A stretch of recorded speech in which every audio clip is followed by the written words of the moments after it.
On today's show, we go from the old Opel GT to the new one. Hyundai's performance end brand is doing better than expected. And what if that mid-engine car everyone is talking about is not a Corvette? All that and more coming right up on Autoline Daily.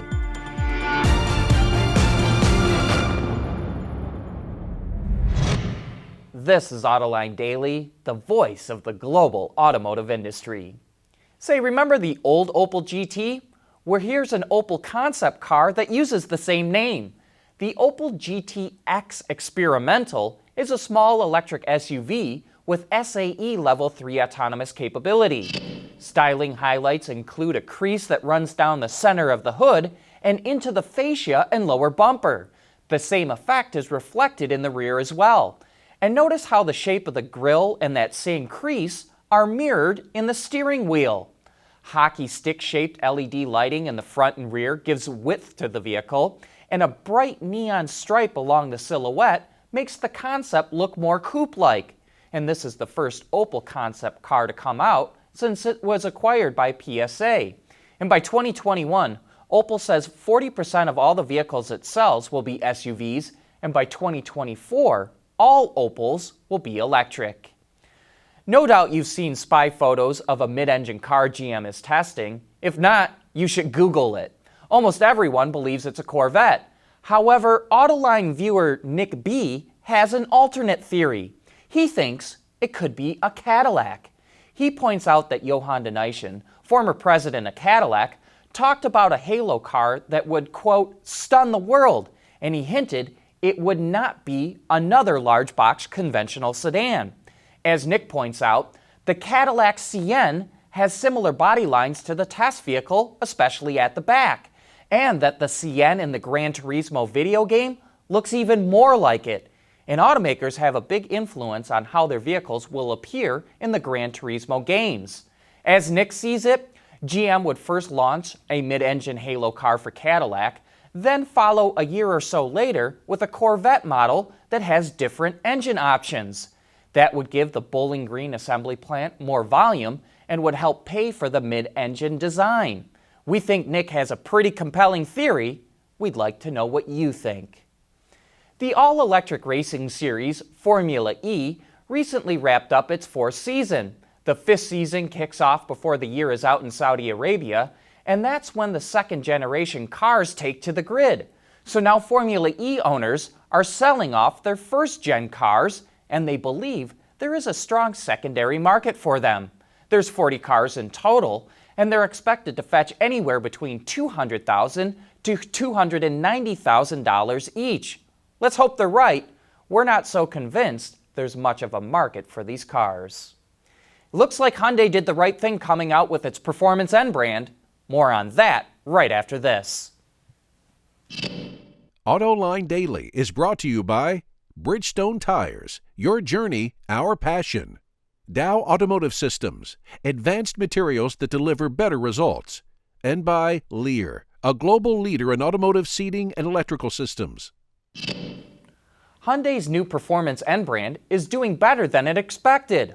Almost 3,000 i30Ns were sold in the first half of 2018 in Europe, and that number will only continue to grow. The Veloster N for the US and Korean markets come out in the fourth quarter, and the i30 Fastback N debuts at the Paris Auto Show in October, then hits European showrooms before the year is out. That will complete the first phase of vehicle rollout. But Albert Biermann, head of Hyundai's performance division, says he has another vehicle, possibly an SUV, already budgeted in his long-term plan. Biermann also adds the N brand, quote, cannot avoid electrification and will have an EV sooner or later. And speaking of Hyundai, the EPA has released the official range of the Kona Electric. It has a rating of 258 miles on a single charge. That's longer than the base Tesla Model 3 and the Chevy Bolt EV. But it's important to note that the Kona's 64 kilowatt-hour battery pack is larger than both of those vehicles, which come in at 50 kilowatt-hours and 60 kilowatt-hours respectively. And Hyundai could soon gain another advantage. As we reported, Tesla's $7,500 tax credit will start to phase out at the end of the year, and GM will see the same thing happen soon as well. Coming up next, Volkswagen puts together a plan to make German line workers more productive. Lear Connexus is the new application suite in vehicle connectivity designed to deliver over-the-air software updates and more from Lear Corporation's E-Systems, leaders in power and data management. Hey, be sure to join us for Autoline After Hours this Thursday afternoon when we'll have Stephen Frey, the chief engineer for the Acura RDX, in the studio, along with one of those vehicles. We'll take a deep dive into how it developed that vehicle and the new technology it introduced.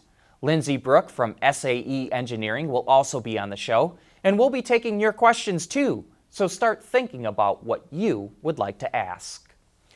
Volkswagen currently builds the Golf at a factory in Germany and one in Mexico, but Ward's Auto reports that the company is consolidating production of the car to its main plant in Wolfsburg, Germany.